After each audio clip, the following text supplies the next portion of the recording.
We finally have a date for native staking. It will be beginning at 12 AM UTC on October the 22nd. This is a monumentous announcement from Hedera itself. Native HBAR staking will finally be arriving, and staking rewards will be distributed to eligible staked accounts every 24 hours. This is a monumentous milestone for the Hedera network. A massive thank you to everyone for their incredible community.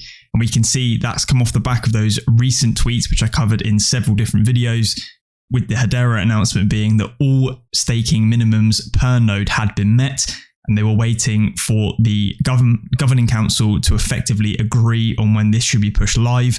And if we remember very clearly, as part of that phase 3 sort of negotiation between the governing council, they had to ensure that a minimum set number of use cases were available on the mainnet in order to help fund part of these rewards. So this is effectively the green light as well from Hedera themselves, saying that those minimum number of use cases have finally been met. And probably that is, of course, those projects like the Coupon Bureau and Avery Dennison already beginning to use the mainnet for some of their projects.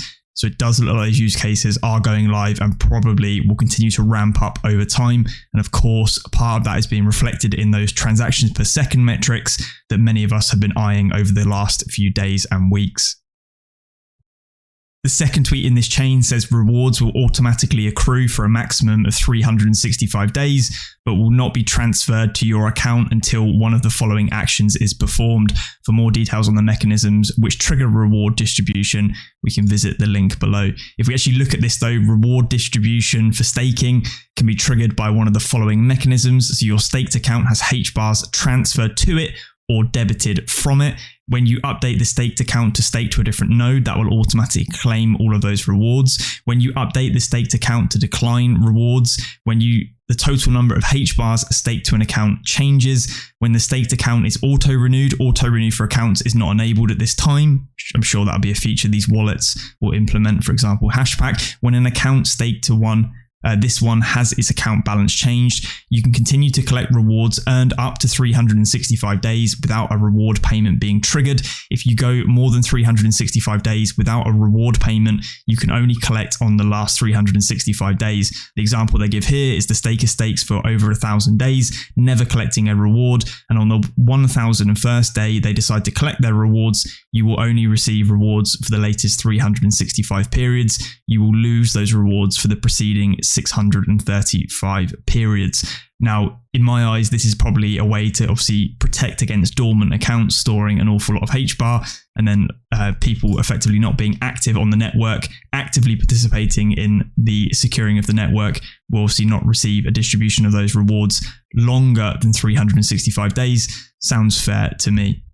If we jump across to the staking page, which obviously had the phases, as I mentioned, once the Hedera Governing Council determined the ecosystem has reached a minimum viable set of integrations, obviously they've clearly checked that box off, and as part of their latest Governing Council meetings, potentially some of that stuff we saw over on Twitter about the meeting out in Dubai, I believe it was, with various other members, that was part of the discussion perhaps that was being had behind the scenes, and things like that step function hieroglyph being tweeted out was an indication that they've agreed the minimum set number of integrations is now live and will probably begin to ramp up over time. So this is almost a dual fold announcement from Hedera themselves. Not only is native staking live, which many people are very, very happy about, but also the fact that they are now signposting the fact that Hedera has the minimum set number of integrations that they've been looking for. And that is a very, very good sign that we're going to be seeing a lot more mainnet activity taking place and potentially even more testnet activity. Don't forget these business integrations into Hedera, for example. Let's take the 𝗟𝗏𝗦.io cloud platform. They have got several different areas effectively of that wider project. Only some of them are being routed through Hedera. That being said, obviously the sum of that platform potentially providing billions of transactions, but they've got different blocks in their project milestones in order to get those things rolled out. They will start off slow and they will gradually ramp up very quickly. What we can see here as well is, of course, native staking. There are no lockup periods or anything of the sorts. Check out my previous video. It'll be linked down in the description showing you guys how to ensure that your wallet is staked to a node to make sure you're receiving rewards from day 0. In 2 days' time, when this does go live, I will redo another tutorial with the newest information for HBARX, showing you guys how to natively stake. But if you want to be ahead of the curve, make sure you've watched that video, as it goes into depth of how to do it. It's very straightforward and easy to do. And there's, of course, no sort of fees or anything along of the sorts. And here again is that staking reward distribution that we just looked at a second ago. And there will be things like indirect staking in the future.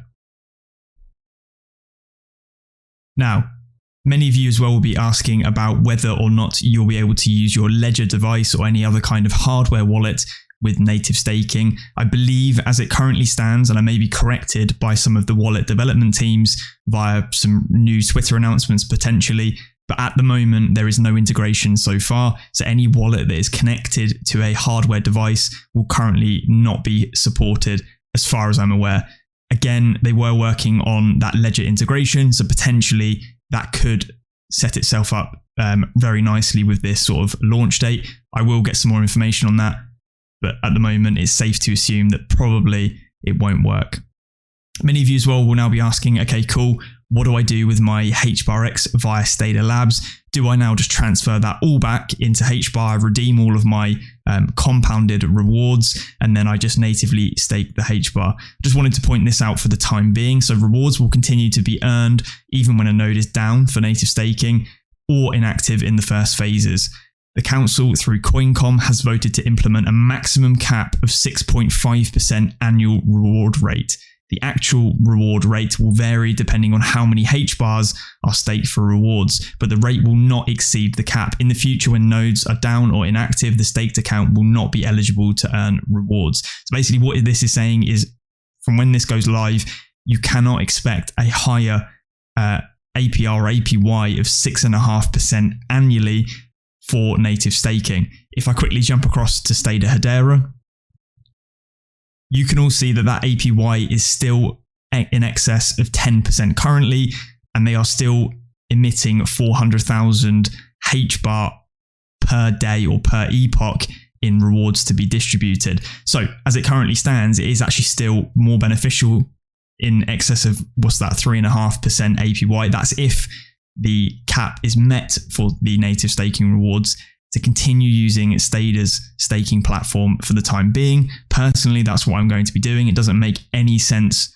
for me to withdraw all of my HBARX back into HBAR and natively stake until the rewards are equivalent and there's some other option for me to do that. So bear that in mind. There is still additional yield to be had from that Stellar Hedera platform. So it's not necessarily the best move in terms of return from the staked HBARs to go straight into native staking as it currently stands. Of course, things will change as those HBAR Foundation rewards for Stellar dry up, and they will transition themselves anyway across to native staking, and we will see the rates equalize. In the short term though, it's going to appear like Stellar's native staking platform will have a higher return for the time being, and that's where I'll be staying for now. Another platform update from SourceSwap Labs as well. Up 90% in the last 30 days, the highly demanded QNT or Quant token is now incentivized on SourceSwap. The Quant HBAR yield farms are now live. You can bridge Quant tokens through Hashport's network in order to get started. Again, I'm a fond advocate of Quant alongside HBAR, so it's really nice to see a yield farm like this being available over on SourceSwap Labs. And of course, you can refer back to my yield farm video tutorial on SourceSwap in order to do this if you know how to port the tokens. If there is a lot of interest for it, I would be willing to provide a tutorial for you guys on how to port those tokens. I have shown in previous videos tutorials of how to use Hashport to port tokens back when we ported some tokens from Ethereum to Hedera for the Dovu Blood Moon event. But again, this is greater publicity for the Hedera chain, and it's nice to see more of this interoperability going forward. And Hashport and SourceSwap are really driving that point forward. Been seeing loads of tweets on Hedera regarding the recent launch of the Hungry Baboons or Baboons collection. Really highly anticipated, and it's causing quite a bit of stir. Many people are turning away from Solana, and it's driving a lot of attention and traffic across the Hedera for these reasons. So we can see here Shillen Villain, who is a massive sort of social influencer over on Twitter, 85,000 followers. I don't think I can be bullish on Solana NFTs for much longer. My favorite marketplace doesn't support creators. It doesn't. The favorite founders don't support creators, and favorite influencers don't support creators. gas fees are at 0. We'll be shifting focus for the time being. People are reaching out to him from the Hedera community because of the benefits that Hedera does or has to enable creators. So for example, things that are unique to Hedera as it currently is that you've got enforceable royalties on the layer 1. You must associate tokens in order to receive things, and minting a collection of 10,000 NFTs, of course, only costs $78 because of those incredibly low fixed fees. But for creators, the big things are like the royalties on transactions, which are effectively hard coded at the mint of that particular NFT. And it's a great way, again, or another great reason, I should say, as to why Hedera will be massive going forward. Think again of these types of transactional use cases for NFTs. Effectively, it boils down to tokenizing real world assets. If you can then have royalties against those assets going out perpetually into the future, that is a massive sort of signposted mark for creators in the future, or anyone that wants to tokenize assets, to use the Hedera chain, because they will get those perpetual royalties from doing so, as opposed to another chain which only enables them to sell that tokenized asset and not claim royalties from it. Speaking of which as well, there have been some big upgrades to ZUSE Marketplace. So if I flick over to ZUSE now, obviously we can see the @HBARX collection there, 5.1 million HBAR volume in literally just a couple of days. But ZUSE have gone and updated with a couple more features. You now have the sweep feature on any of the different collections listed on ZUSE Marketplace, and that enables you to effectively sweep the lowest priced NFTs from the particular collection. If you literally change the number in here, it's going to then buy the cheapest 3 items of that collection for me. And again, I can scale that up and down. And they've got other features on here, for example, the 𝗥𝗘𝗙𝗘𝗥𝗥𝗔𝗟𝗦 collection. Like I said, they've turned this into a bit of a sort of game, which is really driving a lot of volume at the moment. And you've got different aspects of the collection, like the Rebels, and ZUSE are enabling people to be able to find those quite quickly. Just wanted to round this video up as well by saying, let's not forget that SourceSwap Source Token native staking will be going live in Q4. And again, they've tweeted it out. I believe I've covered this previously, but the HBAR staking rewards will obviously be going live on October the 22nd. And Source Staking will fully leverage this unique reward mechanism, enabling SourceSwap users to not only reap HBAR native staking rewards, but also participate in DeFi, all without the risk of impermanent loss. If you know, you know, and I'll be putting you guys in the know once native staking and single-sided source staking goes live. I'll show you exactly what these guys are talking about and the different benefits that you can get from taking advantage of this. Anyway, guys, hopefully you did enjoy. Like I said, a video coming in a couple of days when it does go live. Until then, leave a like, drop a comment if you've got something to say. Make sure you're subscribed and you've got that notification bell on for future videos. I'll catch you then. Cheers.